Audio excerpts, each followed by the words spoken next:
Selamat pagi Bapak Ibu Saudara kekasih Tuhan, bertemu kembali kita di hari ini, hari Jumat 6 Mei 2022 dalam rangkaian program Marturia Ministry. Hari ini adalah hari sukacita bagi saudara kita yang berulang tahun kelahiran.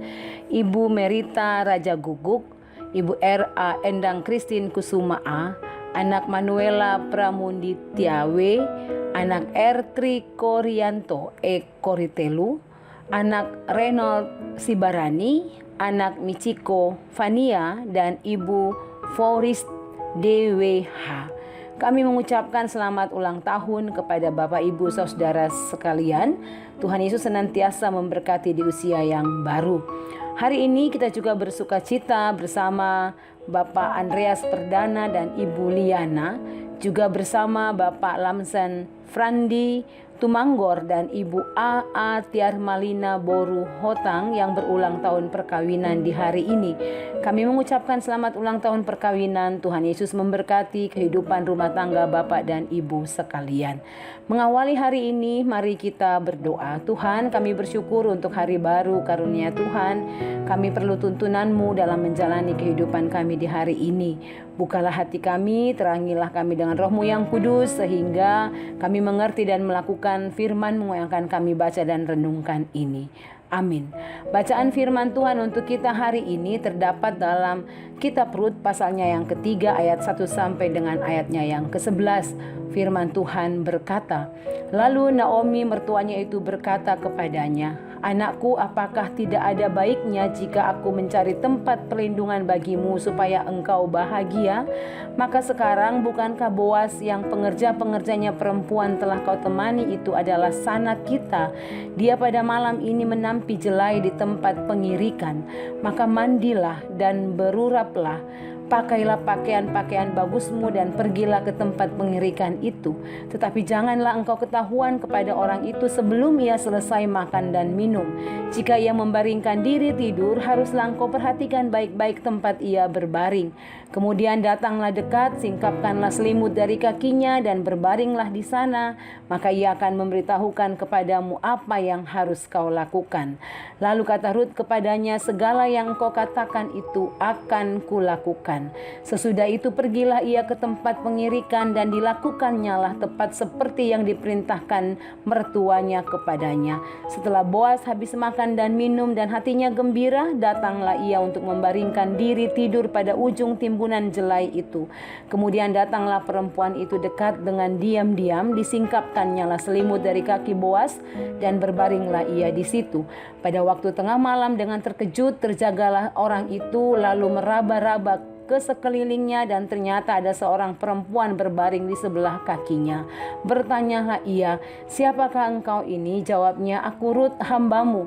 Kembangkanlah kiranya sayapmu melindungi hambamu ini, sebab engkaulah seorang kaum yang wajib menebus kami.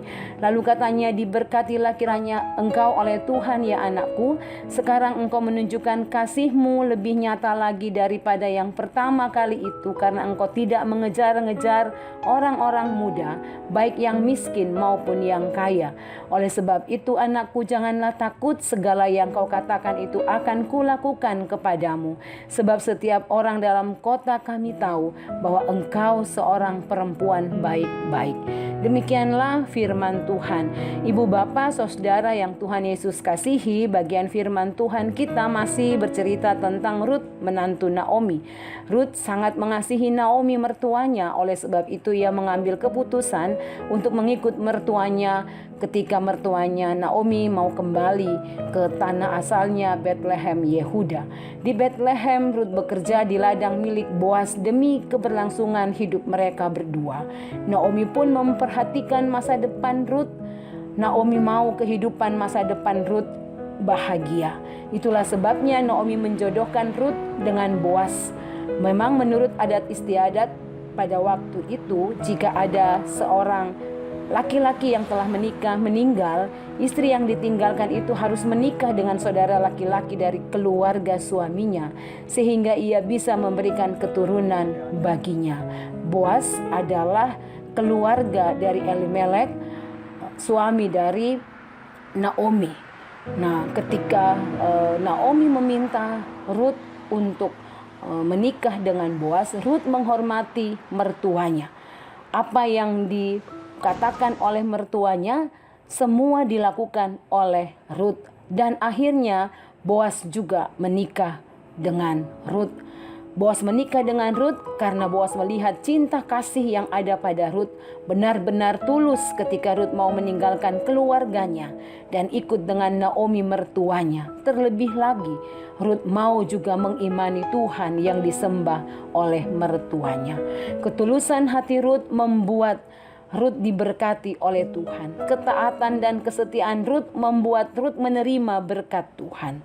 Dari latar belakang keluarga orang berdosa dan tidak punya masa depan, bahkan dikatakan dari suku yang terkutuk, Tuhan mengubah kehidupan Rut menjadi masa depan yang gemilang karena ketaatan dan kesetiaan serta ketulusan hatinya.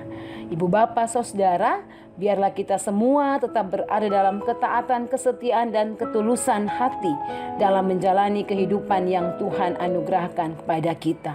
Apapun dan bagaimanapun keadaannya, tetaplah dalam ketaatan dan kesetiaan. Tetaplah dengan ketulusan hati menjalani kehidupan. Tuhan pasti akan memberkati kehidupan kita. Amin. Mari berdoa. Tuhan, terima kasih untuk firman-Mu bagi kami. Roh Kudus, biarlah Engkau selalu hadir dalam kehidupan kami, menuntun kami untuk setia, taat, dan menjalani kehidupan dengan ketulusan hati kami. Amin. Demikian Ibu Bapak Saudara, firman Tuhan untuk kita. Selamat beraktivitas di hari ini. Tetap jaga kesehatan, patuhi protokol kesehatan. Tuhan Yesus memberkati.